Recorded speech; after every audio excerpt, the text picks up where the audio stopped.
기도하겠습니다. 하나님 감사합니다.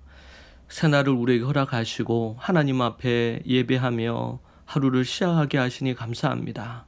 말씀과 기도와 성령의 충만함으로 살 수밖에 없사오니 주님 우리에게 은혜 내려 주옵소서.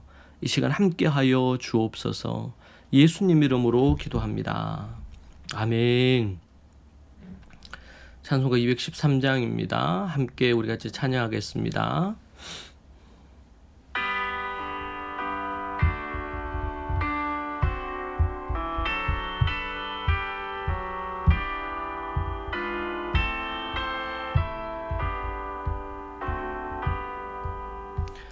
나의 생명 드리니 주여 받아주셔서 세상 살아갈 동안 찬송하게 하소서.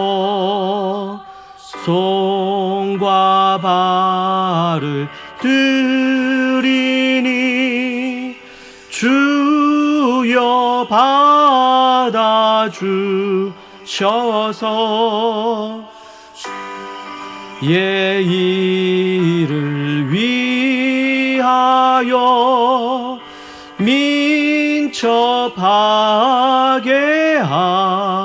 하소서.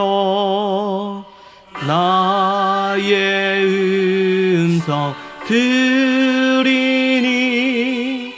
주여 받아주셔서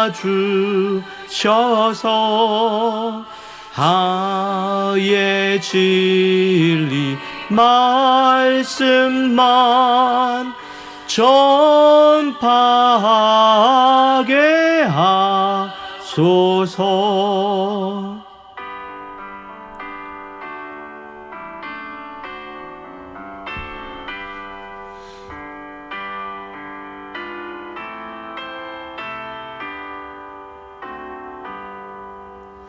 나의 보화 드리니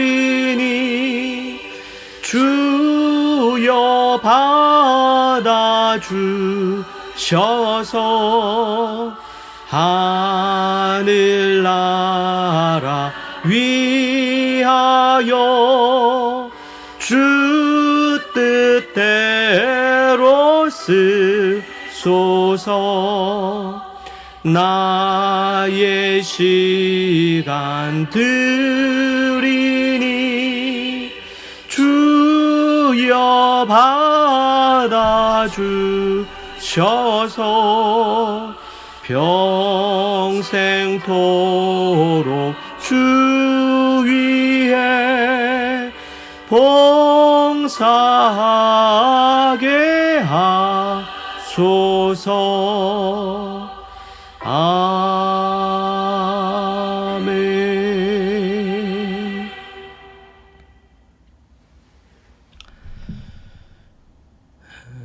하나님 말씀 우리 함께 보겠습니다. 로마서 6장 12절에서 16절입니다. 로마서 6장 12절에서 16절 말씀 함께 보겠습니다. 그러므로 너희는 죄가 너희 죽을 몸을 지배하지 못하게 하여 몸의 사욕에 순종하지 말고 또한 너희 지체를 불의의 무기로 죄에게 내주지 말고 오직 너희 자신을 죽은 자 가운데서 다시 살아난 자 같이 하나님께 드리며 너희 지체를 의의 무기로 하나님께 드리라. 죄가 너희를 주장하지 못하리니 이는 너희가 법 아래 있지 아니하고 은혜 아래 있음이라. 그런즉 어찌하리요? 우리가 법 아래 있지 아니하고 은혜 아래 있으니 죄를 지으리요? 그럴 수 없느니라. 너희 자신을 종으로 내주어 누구에게 순종하든지 그 순종함을 받는 자의 종이 되는 줄을 너희가 알지 못하느냐. 혹은 죄의 종으로 사망에 이르고 혹은 순종의 종으로 의에 이르느니라. 아멘. 성도들은 자신을 의의 무기로 하나님께 바치려 할 수 있지만 육신을 가지고 세상에 사는 날 동안에 죄와 완전히 분리된 삶을 살 수는 없습니다. 죄는 성도를 더 이상 주장하지 못합니다. 그 이유는 이제 법 아래 있지 않고 은혜 아래에 있기 때문입니다.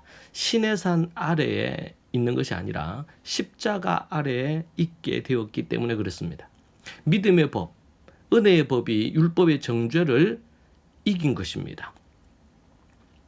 이것은 오직 예수님의 십자가와 부활로 인해서 주어진 전적인 하나님의 선물이고 그리고 은혜입니다. 율법 아래 있을 때는 죄의 지배를 벗어날 수 없었습니다. 그러나 이제는 예수님의 은혜의 십자가와 믿음으로 말미암아 성도는 죄의 지배를 받지 않습니다. 율법의 지배에서 벗어나 죄로부터 자유함을 얻었다는 것은 진리입니다. 이 진리 앞에 몇 가지 질문을 제기하는 이들이 있습니다. 첫 질문은 우리가 율법 아래 있지 않고 은혜 아래 있으니 죄를 지어도 좋다는 것입니까? 라는 질문입니다. 율법 아래 있지 않고 은혜 안에 있으니 이제는 죄를 지어도 이제는 뭐 문제가 되는 거 아니지 않습니까? 하나님의 은혜는 무원칙적이거나 무책임한 용납이라는 오해를 불러올 수 있습니다. 성도는 율법 아래 있지 않으므로 어떠한 죄를 지어도 정죄받지 않는다라는 것입니다. 율법 은혜 안에 있기 때문에 죄를 지어도 무조건 용서를 받을 것이라는 잘못된 생각입니다. 유대주의자들은 바울이 율법을 지키지 않아도 된다고 곡해하며 신랄하게 비난합니다. 이에 대해서 바울은 어떻게 답을 할까요? 우리가 거기에 귀 기울여 볼 필요가 있겠습니다.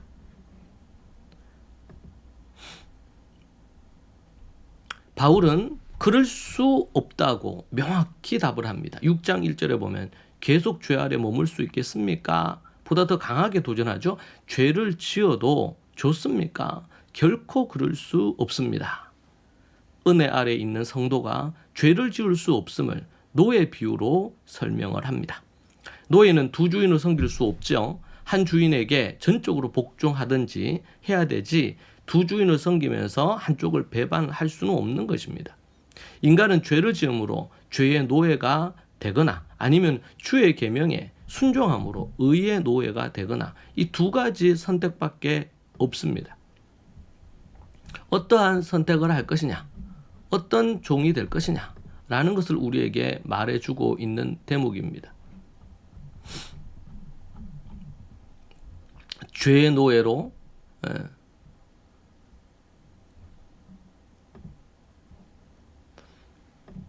살면 사망에 이르고 둘째 사망인 지옥불에 떨어지게 됩니다. 여기서 우리 한 가지 생각할 것은 삶에서 하나님을 온전히 믿는 그 믿음의 모습을 가지고 있느냐의 문제입니다. 그냥 입으로만 시인하고 입으로만 고백하고 믿는 믿음은 아닌지 우리에게 말해주는 부분이라고 할 수 있겠습니다. 죄의 노예로 살면 사망에 이르고 둘째 사망인 지옥불에 떨어진다는 것이 오늘 말씀입니다.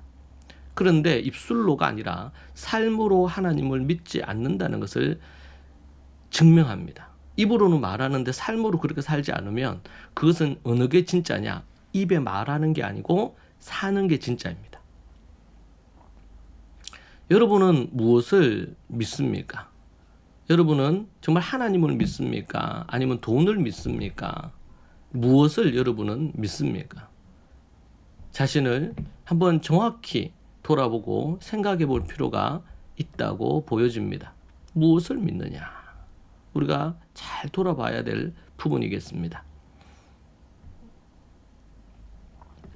말라기 2장 17절의 말씀에 이런 말씀이 나옵니다. 이거 메시지 성경으로 본 건데요. 이렇게 나옵니다. 너희가 하는 말은 하나같이 하나님을 괴롭힌다. 우리가 어떻게 그분을 괴롭힙니까? 하고 너희가 묻는다. 바로 이런 말로 하나님을 괴롭힌다. 하나님을 괴롭히는 말이 어떤 말일까요? 여기 보면 하나님은 죄도 다 사랑하신다. 하나님은 뭐든지 사랑하신다. 심판이라고 하나님은 너무 좋으신 분이어서 심판 같은 것은 하지 않으신다. 하나님을 믿으면 하나님은 죄도 다 사랑하신다. 그러니까 죄를 마음껏 지어도 아무 문제가 없다. 왜? 하나님 우리를 사랑하시니까. 그리고 하나님은 너무 좋은 분이셔서 절대로 우리를 심판하지 않는다. 이것이 유대인들이 가지고 있던 잘못된 이해였어요. 잘못된 어떤 사상, 가치, 이런 것이 어디에 유대주의에 사로잡혀 있는 부분이 없지 않아 있습니다. 동일하게 이 시대 교회에도 이러한 의식, 죄인도 죄도 다 사랑하신다. 뭐든지 사랑하신다. 왜? 하나님은 너무 좋은 분이니까. 하나님은 사랑의 하나님이시니까. 라고 말하는 것입니다. 여러분, 이러한 가르침이나 이러한 사상이 교회 안에 얼마나 팽배합니까? 그래서 삶에 대하여 삶을 소중하게, 귀하게 하나님 앞에 경각심을 갖고 긴장감을 갖고 살아가지 않는 경우들이 많습니다. 실제로는 하나님이 아니라 돈을 더 사랑하고 하나님이 주인이 아니시라 정욕을 더 사랑하고 세상의 성공을 더 추구하고 만몬이나 섹스나 권력, 성공 이런 것들을 더 추구하는 것입니다. 여러분이 진짜로 믿는 것이 무엇인지 여러분의 삶을 들여다보면 알 수 있습니다. 여러분, 은혜가 아닌 은혜 주의에 빠져서 죄를 지어도 큰 문제가 되지 않느냐, 이러한 생각이나 가치가 여러분을 지배하지 않습니까? 여러분은 삶으로 어떻게 여러분을 증명하고 있습니까? 자기 만족, 성공, 편안함, 행복, 돈, 명예, 힘, 아니면 성적인 섹스, 이런 쾌락, 이런 걸 추구하고 있지 않습니까? 나의 만족이 우상이 돼서 그렇게 살아가고 있지 않냐는 것입니다.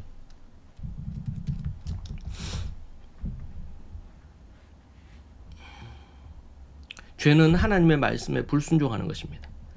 죄와 순종은 자신을 지배하는 세력과 연관되어 있죠. 하나님과 그분의 말씀에 불순종하는 것은 다시 죄와 사망의 법 아래로 십자가를 욕보이는, 다시 예수님을 십자가에 못 박는 죄라고 성경은 말합니다. 성도는 매일 의의 무기로, 의의 도구로 자신의 지체를 드려야 됩니다. 그렇게 드리며 살아가는 여러분이 되시기를 축복합니다. 기도하겠습니다. 하나님 감사합니다. 하나님이 기뻐하시는 부분으로 서기를 소망합니다. 날마다 성령으로 충만하고 말씀으로 충만하여 우리가 입술로만 주님을 믿지 않고 그 입술의 믿음이 진짜 믿음인지 삶으로 드러내 보이며 나아가게 하옵소서. 진정으로 거듭난 이들의 삶의 열매가 모든 이들에게 맺히기를 소망합니다. 주님 도와주옵소서. 예수님 이름으로 기도합니다. 아멘. 이 시간 함께 하나님 앞에 우리 같이 한번 기도하겠습니다. 이 말씀 갖고 여러분 자신을 돌아보고 겸손히 하나님 앞에 서기를 원합니다. 같이 기도하십시다. 주여, 주여, 주여. 하나님 아버지, 주님 붙들어 주시고 인도하여 주옵소서. 하나님의 은혜와 능력 가운데 서게 하여 주옵소서. 오 하나님 아버지, 입술로만 믿음을 외치고 고백하고 아멘하지 않게 하옵소서. 입으로 아멘 아멘 한다 하더라도 구원에 이를 수 없다고 말씀하신 주님의 말씀을 기억하며 하나님 앞에 진정으로 거듭난 자다운 삶이 있게 하여 주시고 오직 주님만 바라며 살게 하여 주옵소서. 아버지 하나님 역사해 주시기를 원합니다.